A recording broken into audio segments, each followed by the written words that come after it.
the Senate, all of you 24 senators here, and each of you, the House of Representatives, you have no respect towards me. I'm deeply hurt by what is going on. You know why? You know why? Because my wife would not do that to me. She would never do that to me. Diba? Diba you wouldn't? Based on ano? Article what? According to Article 1525. Ako 25. Oh my voice. Oh my God. Grabe laki. Oh my God, grabe tingin. Nakita na yung ano.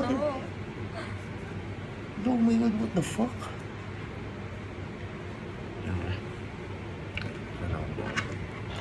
Dadnansya lang tayo. Alam mo, alas 4. 4:29, naghahasik ka na naman ang ka-hyperan. Naghahasik ka naman. Mamaya sa bus. Tapos nakas...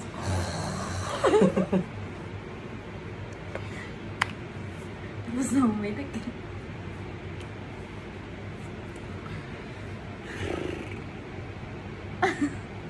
Nakikita ka rin. Ayoko.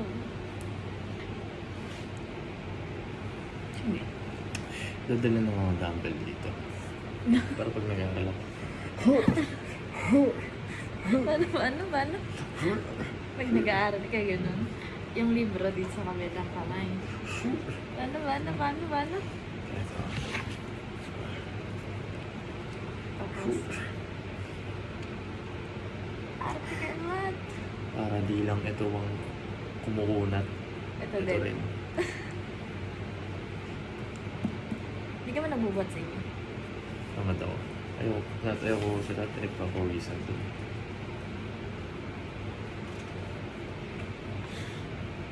May pangalan pa yan. Halatang ano lang. Nari ka dyan. Credits dapat kasi makakasuhan tayo ng copyright. Copyright. Joke lang. Nabasa mo ako nun. Ano? Fiscal. Pertaining to the financial administration of the state.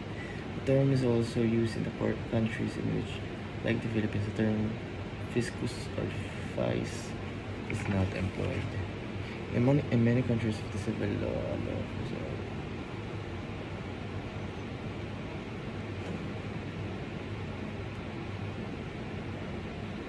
tama. Ano daw?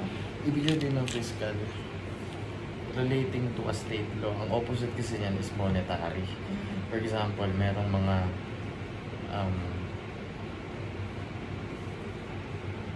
fiscal taxation, tapos meron din monetary taxation. Ibig sabihin, pag fiscal, by the government. Kapag monetary, usually, by the central bank lang. Ang central banks, hindi naman yan hawak ng gobyerno. Ano ang central bank? Monetary policy. Fiscal policy. For example, gusto mo magpagawa ng tulay. Sabihin natin, isa kang city mayor. For example, city mayor ka ng Maynila, tapos gusto mo magpagawa ng bagong tulay. Saan ka kukuha ng pondo doon? Pwedeng through fiscal policy or monetary policy. Kapag fiscal policy, kadalasan, yun nga, pera ng gobyerno, pera ng mga Pilipino. Kaya kapag monetary policy naman, pera ng bangko. Paano? May mga pagkakataong nangyayari yun kapag ang bangko merong utang sa bansa. Or kapag ang bansa gusto magkaroon ng utang sa bangko. Pwede yun.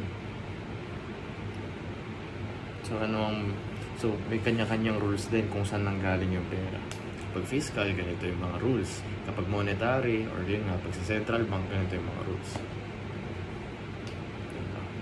Gumawa kasi ako ng research niya. Kailan? Nung 2021 ata. 2021. Tag kay Mati. Tungkol sa fiscal and monetary policies sa US. Para saan yun? Ba't ka gumawa ng research? Pinagawa niya sa akin. Yun na? Pinagawa niya sa akin. Yun na? Pinagawa niya sa akin. Yun na nga. Mati. Tropa ko dati. Tapos, pinrove ko kasi na pinrove ko sa paper na yun na magkakaroon ng economic benefit ang isang state or ang isang bansa kapag pinapa-improve nila ang infrastructures. Bakit? Alam mo ba, bago ko pa nung ginagawa ko yun, nung ginawa ko na yun, a few months after nun, tsaka lang nag-propose sila Marcos ng programang build. Na yun nga, totoo nga na infrastructures ang ipapaganda ng ekonomiya. Na hindi lang basta-basta, talaga exponentially na ipapaganda nila. So parang yung paper nun ni Mati, parang groundbreaking yun at that time. Perfect yun eh. Taga-US kasi siya. Tapos may subject silang gano'n. Tapos ikaw pinagawa? Sa akin yung mga ginagawa. Kasi mahaba. Yun lang. May karensya ka. Kita ka rin. Utak mo lang talaga, no? You are the human chat GPT naman. Uy! Grabe! Ano pa? Ano gusto mo pa? Ha? Gusto mo kayo? Aga-aga? What is the lowest form of learning? A. Perceiving. B. Responding. C. Conditioning. D. Teaching. Lowest form of learning daw. A. Perceiving. Familiar ka sa word na yun. B. Responding. C. Conditioning. D. Teaching. Conditioning. Why? Kukondition mo muna bago mo turuan para mapukaw yung interest.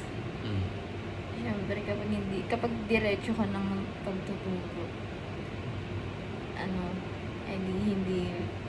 baka hindi makakamit ng bata yung gusto mo ituro sa kanya kasi ayun. Tapos hindi rin naman responding kasi na yun eh, result na yun ng pagtuturo. Hindi rin perceiving eh. Kaya ayun. Doon ka nag-aamali. Bakit? Perceiving ba? Pero alam mo, ayun nga eh. Tama yung mo eh. Tama na yung reasoning mo eh. Nilagay mo siya, ginawa mo siyang hierarchy. Tama yung reasoning. Pero mali ako. Perceiving ba? Perceiving ang una. Kasi nga, ba't perceiving? kinukuha mo lang siya kung ano siya talaga. Without any judgment. Kapag kinondisyon mo na, doon na yung may judgment. For example, pag pinerceive ko tong isang librong to, ano ang mga information na sumasakop sa akin dyan? About sa Loren kayo, ang dami nyo talagang topic. Ano yun to?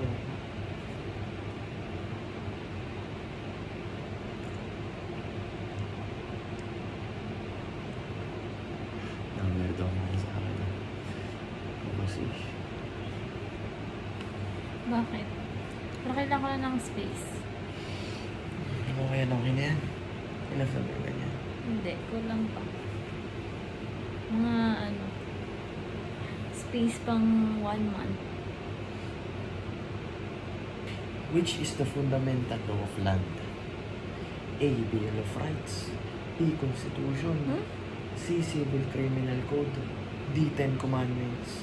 Ano na? Which is the fundamental law of land? A. Bill of Rights. B. Constitution. C. Civil Criminal Code. D. Ten Commandments. 10 Commandments. Hindi. Bakit? Ayun ang pinagmulan ng hindi ba? Fundamental law of the land. Oo. Pinag-usapan natin ngayon. Bill of Rights? Constitution. Constitution. Ang Bill of Rights pa. Ano gusto mo? Dali na, magkita tayo Sunday pa. Sunday. Bakit? Diba? Sige lang Sunday pa.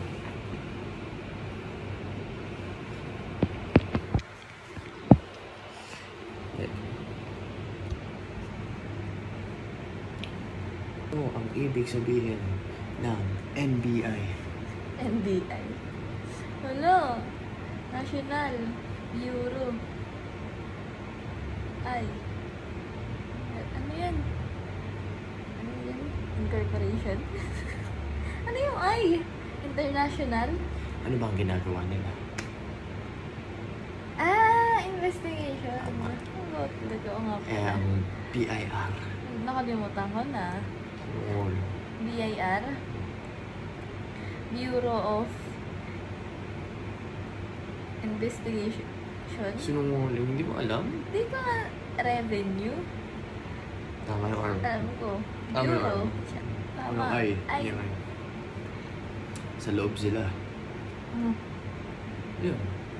Yun yung clue. Ha? Sa loob In? sila. Bureau in Revenue? In. Inside? Ano nga? In. International? Kung may external, may Internal? Bureau of Internal Revenue. Ang kumpara natin kulay natin.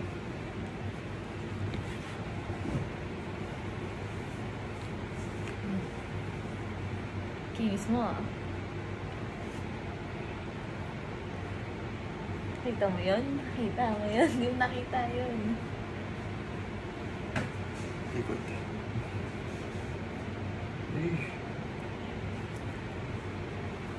Wala na. Kailangan ma-maintain. O, dalihan mo na. Oh, may daga oh. Tingnan mo. May ano? May daga. Saan?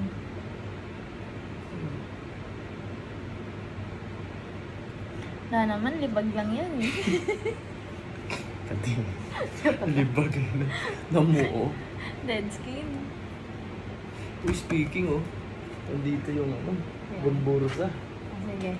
Who was the Spanish mestizo priest who first led the native secular clergy in the secularization movement in 1861? 1861? Oh, bago pa pala ang mga Kastila, nauna na pala ang mga sekularangan. Napari ng ating parokya. Sino? Ano na? Sino? Ang nag-lead? Nag-lead? Napanood ba natin yan? Nanto ka na eh. Sino I ang mean, nag-lead? ano? Sino sa kanilang tatlo? Di si Burgos. Nag-lead? Si Burgos yun Hindi naman si Pio. Si Viola. Plaes. Si Plaes. Akala ko sa ano na kasi, Gombursa. Alam mo yung Gombursa? Hindi ko alam ba't Gombursa. Di mo alam? Bakit? Sinungaling. Oo, naman. Sinungaling. Ba't ba Gombursa? Sinungaling. Akala ko nga, kinukunik ko nga eh. Ah. Gomburza. Gomburza. Tama ba? Hindi ko na alam. Hindi. Ba't Gomburza? Di mo alam? Hindi nga. Mamatay man. Gombursa. Hindi nga. Search ka ba? O alam mo. Si Padre, ayan, Burgos. Zamora. Tsaka... Pero pa yung Ayun nga, ganun Gomez. nga. Ganun nga. Gets tama yung idea ko. Oo. Ganun nga. Kasi nakita ko sa title. Gomburza. Yung GBZ. Malalaki. Which is the largest country in Asia? In the choices. A. China. B. Philippines. C. Japan. D. Thailand. China. Very good.